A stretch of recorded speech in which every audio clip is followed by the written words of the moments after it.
There we go. Welcome. Glad to see everyone. Our Thursday Stammtisch, which is, I don't know what Stammtisch really means. Round table, I think you said once. Yeah, like standing by the table. Standing by the table. So we call it beer and theology, another way to say it. And so we used to, tradition of this comes from when we were in seminary. We were just talking about our seminary days. And one of the things I loved and cherished in our seminary days is we would have, they call it Prophenstein. Did you ever go to Prophenstein? I did not go to Prophenstein. Oh, I used to go to Prophenstein, and I have memories of taking Catherine in a stroller to Prophenstein. There were a lot of strollers hanging out at seminary in all kinds of unusual places. Yeah, and but Prophenstein was a time where they would have a little bit of beer with your professors and talk theology, and a lot of incredible learning would happen. Do you think that's what's like given Catherine such a spirit of theology? She is just a theologian at home, like not at all. She's a typical 15-year-old girl, in the worst sense of that word. No. Catherine's a good girl. She is, without a doubt.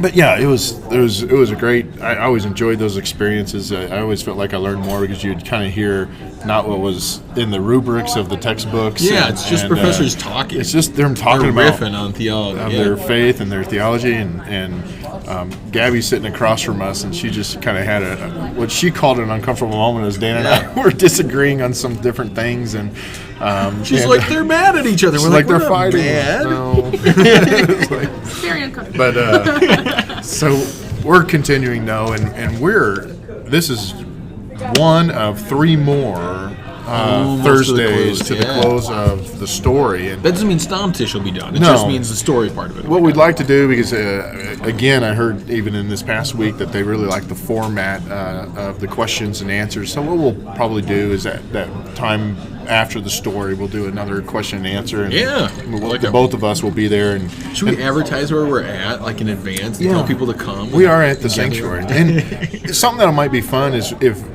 before this, we take 10 minutes and talk about what we're going to talk about. And 99% of the time, Dan, we're both on just the same wavelength and the same page. But then there's that 1% that we're just kind of not saying things exactly the same ways. We'll sit here and argue about definitions forever. That's really what it means. But the fun thing is with the questions and answers, we might find that you and I answer some of these questions incredibly differently, and I appreciate that, because there's a lot of ways to talk about different sides of the faith and how we express it. But the faith is the same, the teachings are the same. It's just how we articulate it. Sometimes the nuances can vary. How our language is trying to impact people, I guess, probably. Yeah, that's a good way to say that. So. In the story, we're getting into the beginning of Paul's missionary journeys, and it starts off with Paul on the road or Saul, I should say, in the road to Damascus. And just a little bit of background, if you don't know, Saul is one who is known as the persecutor of the church. Himself, maybe not the one who threw the stones, but put the order in to kill Stephen, and so is known as not just a persecutor, murderer in a lot of ways. And he's carrying out, on the way to Damascus. That's why, so that he can carry orders to go throw Christians in jail. So bring him back to Jerusalem and put him in jail, and for the crime of just being Christian. And so Saul is known. He's a terrible person. I mean, and he's incredibly passionate about it. He's incredibly zealous about it. Passionate about being bad. No. Well, he thinks he's being good, but he's not. And on the way, he encounters Christ, and he goes blind on the road to Damascus, and his eyes are not opened until he submits in a sense. Ananias sits there and opens him up after he's got this vision and conversation with God. Yeah. So it's just and then his name is turned from Saul to Paul. And everybody knows who Paul is. He's often called the 13th apostle. He was not one of the apostles, but an incredible missionary and missionary to the Gentiles. As he was a missionary to the Gentiles, it's interesting because his interactions, even with the 12 apostles, sometimes he butted heads with Peter. He mentions that in Galatians. There's a great example. You can have disagreements there. Paul and Peter can go at it, right? Right. And I mean, they're sitting there and arguing, over what is, a much more fundamental issue. Yeah, absolutely. What's to do with the Gentiles, and that's one of those things that. is always weird for us because we're like, of course Gentiles are a normal part of the church. Because we're Gentile. Exactly. And it's just been the entire history of the church since the first century. And so there is such a fundamental disagreement. Like, oh, sure, I guess Gentiles can come in, let them sit at the edges, at the end of the table, like the redheaded stepchild, and the only way they're going to be accepted a little bit is if they would do full conversion, as in, men are circumcised, and then you got to eat kosher and do everything else. Another way of saying that is they would say, in order for a Gentile to become Christian, they first had to become Jewish. A Jew, yeah, exactly. And you had to go from Christianity to Judaism, and then you could be Christian. And that was really their assumption. And Paul, who was a very zealous Jew, says, no. Yeah. He and Peter got in an argument about this, and Paul even refers to that in the book of Galatians. He says, I argued Peter to his face and told him he was wrong. Yep. Peter eventually gets a vision from the Lord, and that's in the book of Acts. And that vision is, do not call clean what I have called made. Do not call unclean what I have made clean. And basically saying, Peter, you're wrong. Yeah. And Peter, turns and doesn't follow that. This is all going to drive to a point, but even to the point, I'm trying to think, was it Silas that Paul said, do not get circumcised, because in doing so, you will correct. You'll kind of give the impression that you have to get circumcised. You have to become Jewish in order to become Christian. Make it a point to be an uncircumcised. Now, these are weird, strange conversations, because it's like, how would they know? Yeah. I'm not sure. I don't know if they did checks or anything like that, but apparently that was a point. But Paul was adamant about it. It boils down to, and this is kind of, and we won't have the argument here, but it boils down to why. What is circumcision a greater representation of? And why was this such an important issue? I mean, the issue wasn't over just circumcision; it was over something greater than that. Yeah, it's over the role of law. It's over the role of the law. Yeah. And what is the role of the law for the Christian? And that's kind of the conversation that we had. What is the role of the law for the Christian? And if you read Paul in Galatians, one of the things that he'll talk about is the role of the law for the Christian is,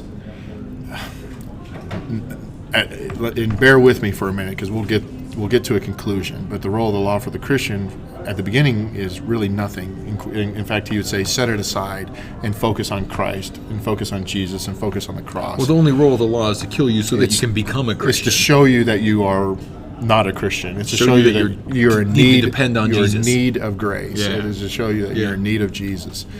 He picks up on the role of the law again later on when we understand who Jesus is for us and what our life is in light of Jesus. But before that, if we're trying to be saved by the law, and I hate to, I don't want to be crass. Okay, this is Paul that says this, but it hammers in a good point, and it's a little crass, so you just have to bear with me, okay? Because Paul uses it, so he uses it, so I'm allowed to, right?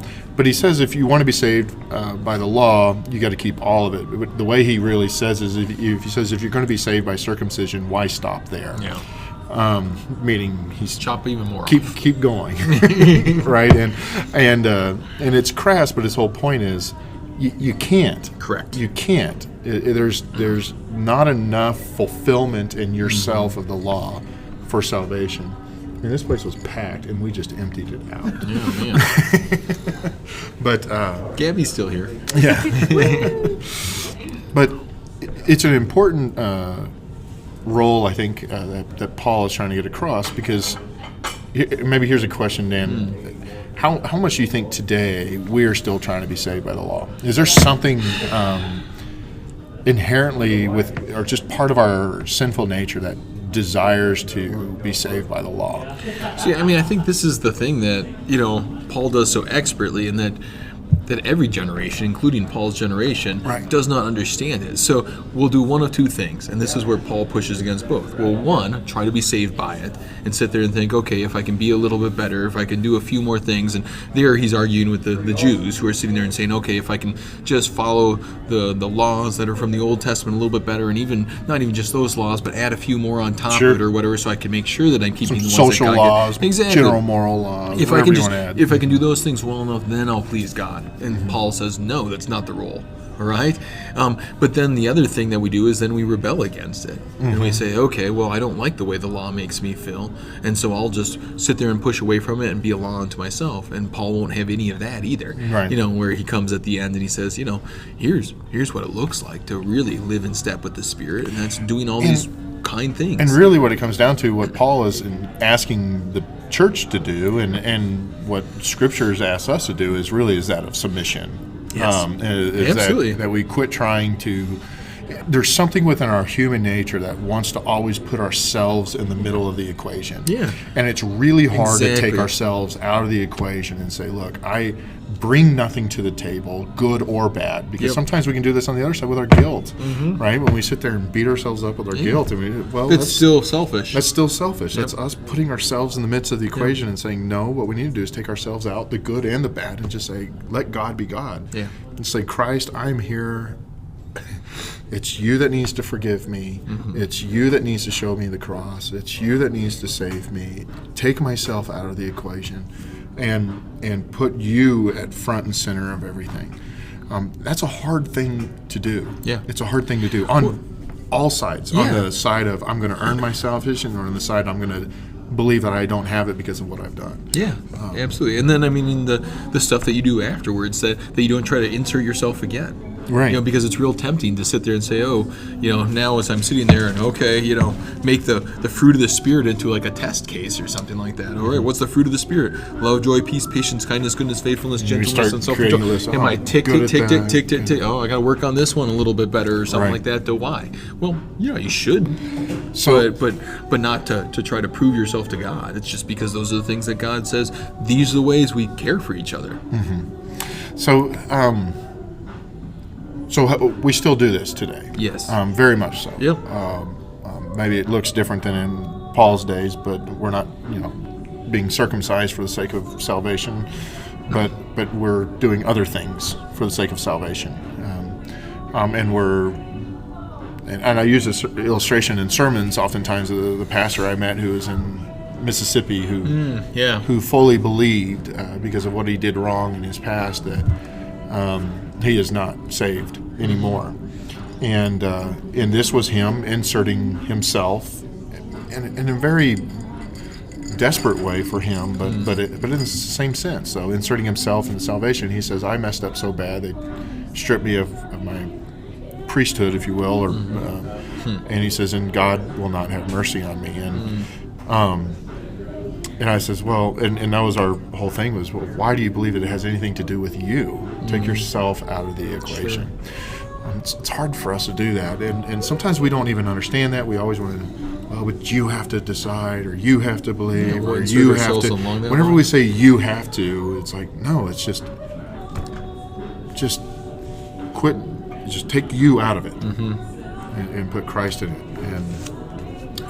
Even I'm not even trying to say you have to take you out of it. It's almost impossible because it's just part of our old sinful nature. But and that's where God's going to keep confronting you with those things one time after another, and be thankful for those opportunities. When God sits there and confronts you that things are getting selfish or self-centered, or when you sit there and feel like, I got to do a little bit more, I got to do a little bit. Well, have that conversation with God and say, okay, what is God trying to confront me with? Right, I got to humble myself a little bit more.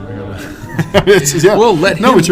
Let him humble you and say, okay, I want these things that I'm going to then do to just be more about flowing out, as opposed to me telling myself I've got to do these things because I need to please God. Exactly. So the law keeps on going, though. And here's the thing: the law is one of the things that we agreed on before was the law is good. Yes. Okay, the law is good. It's not like the law was set up as bad. Sometimes. As Lutherans, we can start to say that the law is bad. Oh, Pastor, that's law that you're speaking. Well, the law's still good. Good. I'm glad it's good for us, and so we like the law. But maybe we don't always like the law, but the law is good. But the law serves in a number of different functions in our lives. And one of them is that when we understand who we are in Christ, when we know what Jesus has done for us, we know where our salvation comes from. We know where the gospel comes from. How does the law help us at that point? At that point, it's about getting to live in it. So he doesn't use the word law, but Well, he does that. I mean, for verse 14 here in Galatians, chapter 5, for the law is fulfilled in one word: you shall love the neighbor as yourself.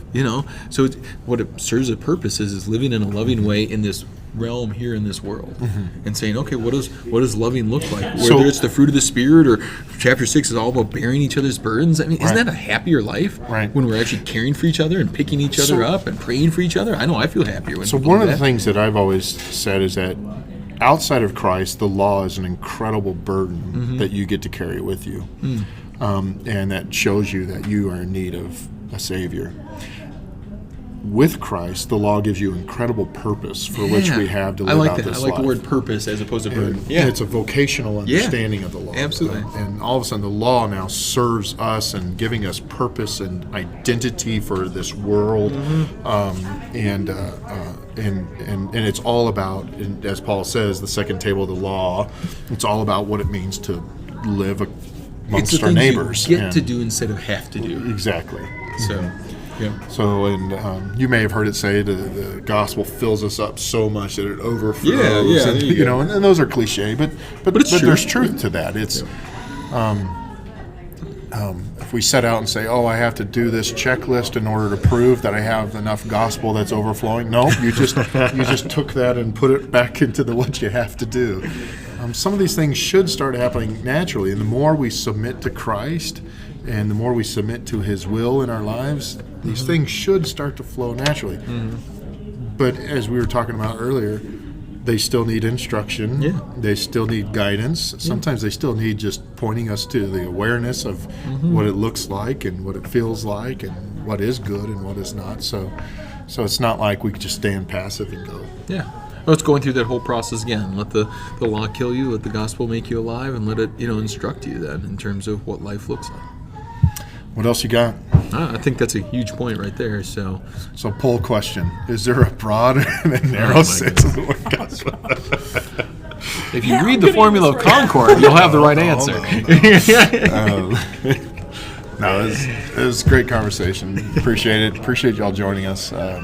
Law gospel is one of Luther's, I think, greatest teachings. Yeah, absolutely, 100%. And just for whatever it's worth, he would say that all of Scripture can be properly divided into two parts, law and gospel. And so it's just a way that we have been trained to read the Bible. And so the Old Testament is not law, the New Testament is not gospel. There's law and gospel in both. Absolutely. So blessings to y'all. Thank you. Have a great week.